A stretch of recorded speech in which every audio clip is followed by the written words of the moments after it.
त्याचे कुणबी प्रमाणपत्र द्या आणि कुणबी प्रमाणपत्र जर दिले असले त्याच्या व्हॅलिडिटी द्या, नसता संबंधित अधिकाऱ्यावर कडक कारवाई करून त्याला बडतर्फ केलं जाईल किंवा निलंबित केलं जाईल, अशा सूचना सरकार काढणारे त्यांनी आपल्याला ड्राफ्ट दिलाय. त्याच्यात त्यांनी सांगितलं तुम्ही एकदा ड्राफ्ट वाचा, आम्हाला सूचना काढायला सांगा, आम्ही लगेच काढतो. पण सूचना काढायला नाही आहेत म्हणून त्यांना सांगितलं तुम्ही उपोषण थांबवणार नाही. आमच्या दोघात आम्ही ते मान्य केलं एकमेकाला. हैदराबाद गॅझेटियरनुसार देण्यासाठी SOP तयार केली. SOP कशी मी थोड्या अभ्यासकांना सांगतो विचार आणि तुम्हाला संध्याकाळपर्यंत कळवतो असं त्यांना सांगितलं. जात पडताळणी प्रमाणपत्राचा विषय ते दर 15 दिवसाला आढावा घेणार आहेत, हे मात्र आम्हाला योग्य वाटतं. ते पण सूचनाच काढावं लागतील तेव्हा ते अहवाल राहणार आहे. सातारा संस्थांचा गॅझेटियरचा GR लगेच काढा असं मी त्याच्याकडे हट्ट लावून धरलेलं आहे. त्यांचं म्हणणं 1 महिना, माझं म्हणणं 1 दिवस सुद्धा नाही. आणि ती आमची चर्चा झाली. तुम्हाला सातारा संस्थांचा सातारा संस्थांचा गॅझेटियरचा GR लगेच काढावं लागेल. तर ते म्हणले मी सुद्धा आता लगेच बंद करू.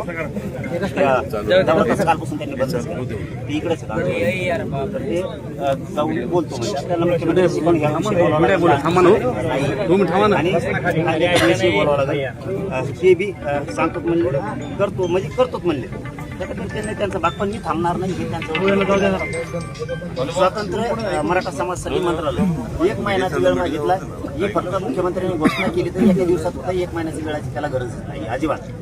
कारण ते समाजाच्या लेकराचं कल्याण, बलिदान केलेल्या कुटुंबाच्या पैशाचा विषय 15 दिवसात देऊन टाकून होते. ते तिकीट पण पडला.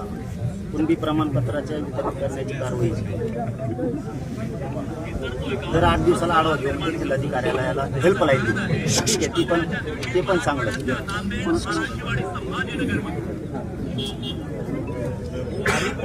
राज्यस्तरीय समितीच्या कामकाजाचा आढावा 15 दिवसाला घेणार आहे. त्याच्या पण सूचनाच काढावं लागणार. हेही काढतो म्हणले, हे सगळेच काढतो म्हणले. काही अण्णासाहेब पाटील विकास महामंडळाचे पैसे बी देतो, ते पण सूचना काढायला लागले, देतो तुम्ही. सारथीच्या योजना पुन्हा सुरू करायला लागली, ते पण ते पत्रकच काढायला लागणार. ठीक आहे, हे ड्राफ्ट दिलाय आणि ते म्हणले मी काढतो, फक्त तुम्ही ओके म्हणून सांगा. तर मग ओके म्हणून सांगायचं असेल तर मला अभ्यासकांना पण विचारावं लागेल की हे ओके का. रे काढा बाहेर, तिकडे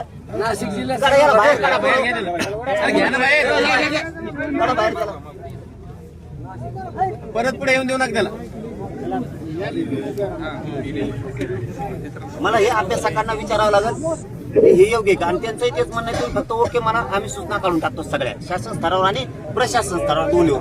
कारण वरिष्ठ अधिकाऱ्याच्या सूचना लागणार आहे तर सरकारच्या पण सूचना लागणार आहे, तर दोन्ही काढतो म्हणून त्यांनी सांगितलं. मी आता अभ्यासकांना बोलून घेतो 5 वाजेपर्यंत. सगळ्या लांब किती असले तरी ते येऊ शकते आणि त्या हिशोबानं हे सगळेच करून घेतो म्हणतात. आता त्यांना एकदा SOP देतो, सगळा विषय देतो, सूचना निघाल्या ते सगळं होऊन जाईल. पण माझं आव्हान करतो एकदम, माझं महाराष्ट्रातल्या सगळ्या अभ्यासकांना आणि तज्ज्ञांना आव्हान आहे. फोन लावायला वेळ नाहीये आणि मीडियाच्या माध्यमातून घराघरात विषय जातो फोनच्या आधी आणि मी उन्हात आहे, त्याच्यामुळं मी फोनवर बोलू शकत नाहीये. आमच्या भावना पण समजून घ्या सगळ्या तज्ज्ञांनी अभ्यासकांनी. तुम्ही तातडीनं आंतरवालीकडे या 5 वाजेपर्यंत, जास्तीत जास्त आज सायंकाळच्या 6 वाजायच्या आत सगळ्यांनी या. तुम्हाला ही ड्राफ्ट दाखवायचा आहे, यानुसार GR काढायचेत का, यानुसार सूचना द्यायच्यात का. तुम्ही म्हणले ओके किंवा याच्यात बदल करा, तर मी पटेल साहेबाला तुमच्या समोर सांगतो की ही बदल करायचा साहेब. अभ्यासकांनी तातडीनं आंतरवालीकडे यावं 5 वाजेपर्यंत.